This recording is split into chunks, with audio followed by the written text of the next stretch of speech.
Peace and love for acute injuries. Please note, the following information applies to soft tissue injuries such as sprained ankles, strained biceps, or contusions or bruises to your thigh. If you think your injury is more severe, please seek immediate attention by visiting your doctor, physiotherapist, or in extreme cases, going to the emergency room. You may be aware of some common acronyms to help you remember what to do when you get a soft tissue injury, like ICE, which stands for ice, compression, and elevation, or PRICE, with the addition of protect and rest. You may even be aware of the newer acronym of POLICE, which replaced rest with optimal loading, which started to introduce the idea of an active approach. Recent scientific evidence has raised the need to update this management again for a more successful recovery. The British Journal of Sports Medicine recently published an article for a combined acronym to remember the updated steps to take after an injury. This is peace and love. This approach takes into account your body's natural healing timeline by emphasizing a short-term rest period followed by a greater focus on your active involvement in your rehabilitation to regain movement and function. The PEACE acronym is for immediate care in the first 72 hours after an injury. A way to remember this is, immediately after a soft tissue injury, do no harm and let peace guide your approach. P is for protect.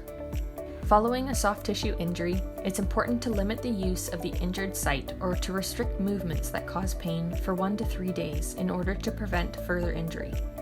This can be done by not overusing that area of the body or using a brace, sling, or crutches as needed. Previous acronyms for recovery emphasized rest. However, prolonged rest beyond 72 hours can actually compromise the strength and quality of the healing tissues. That is why it can be helpful to protect the area for those first few days, but avoid complete rest. To encourage optimal recovery, pain can be your guide as to what or how much you're able to do in those first 72 hours. However, beyond that timeline, pain becomes less useful as a guide to movement. E is for elevate. This means placing the injured limb above your heart.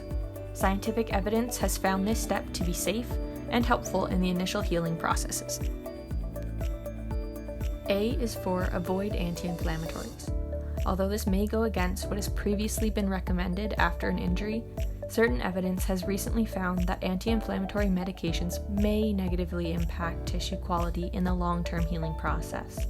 Anti-inflammatories do help with pain management, but because the inflammatory response is the first step in your body's natural healing response, it may interfere with the long-term healing.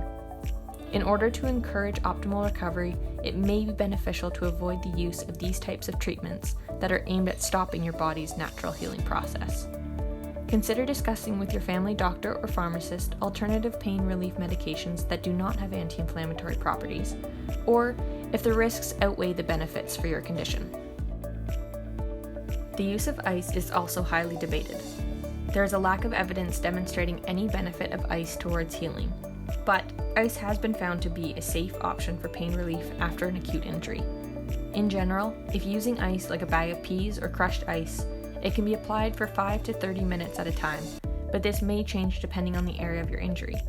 Make sure to let your skin temperature return to normal prior to reapplying to the injured site, and watch for any allergic reactions like hives, tingling, or itchy skin, and remove the ice immediately. C is for compression of the injury site. The gentle pressure of an elastic bandage, sleeve, or tape around the limb can help to decrease swelling after an injury. Make sure that this compression is snug, but not too tight that it cuts off your circulation. Check your toes or fingers to ensure you still have good blood flow through the limb and you aren't losing sensation. This can easily be done by squeezing the tip of your finger or toes and watching for the normal return of color to your nail bed. If the color does not return within 2 seconds, or they become purplish or blue, cold to the touch, or numb and tingly, the compression is too tight and should be loosened. Additionally, it may be beneficial to remove or loosen this bandage before bedtime, as you aren't able to monitor the changes while you sleep. E is for education. Learning about your injury and the importance of letting your body heal, including learning this acronym, is an important part of your recovery process. Being informed about the benefits of an active approach to recovery, involving movement and function, is equally important. Many passive approaches, such as acupuncture, ultrasound, and manual therapy, typically provide short-term pain relief, but have limited benefit of tissue healing. These approaches can be viewed as band-aid treatments in the initial stage that can provide immediate symptom relief, but do not actually address the root cause of the problem. By educating yourself on the condition and following this acronym, you can limit the use of passive treatments for short-term relief and instead focus on your active recovery.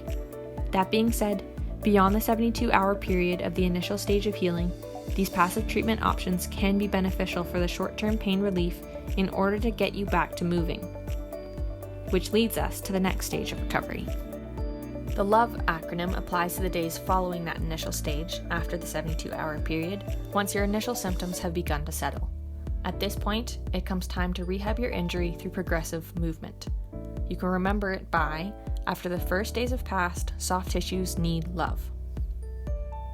L is for load. After giving your injury time to heal, it's important to put more pressure through the injured body part to promote continued healing and to improve your function. Loading the limb by using it more helps to build tissue strength and quality, avoid muscle weakness in surrounding muscles, and minimize loss of range of motion of the limb. This active approach should be done gradually, as injured tissues will likely not be at full strength and require progressive return to normal function. O is for optimism. It's understandable that an injury can impact many areas of your life and get you feeling down. Research has shown that your thoughts and expectations about your injury can impact the speed of your recovery. Maintaining hope while you actively work towards a realistic plan for your healing journey gives you the best chance at getting back to the things you love. V is for vascularization. This is the idea of promoting blood flow in your body by performing cardiovascular activities within your pain tolerance. These include any activities that increase your heart rate, such as walking, running, cycling, or swimming. For example, if you have recently sprained your ankle, try cycling or doing more upper body focused swimming. Alternatively, if you have sprained your wrist, try walking or running. By increasing the blood flow through your body, you are promoting continued repair of the injured tissue. E is for exercise. This final step emphasizes the continued rehabilitation beyond the injured phase. Once you feel less sore, it can be tempting to return to all the activities you were doing before. But it's important to remember that your tissues likely aren't as strong as they were before your injury.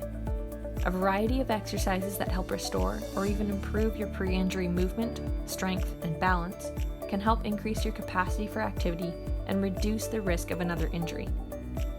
Exercise has also been found to decrease the levels of pain by releasing natural pain mediator chemicals in your body, which can reduce the need for pain medications.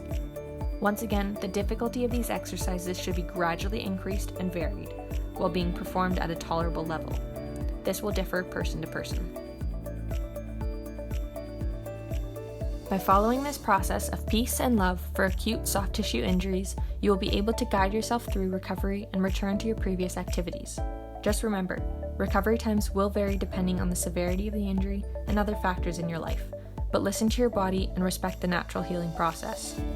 If you are unsure or need help getting back to your usual function, seek out a physiotherapist who can guide you through a personalized recovery plan.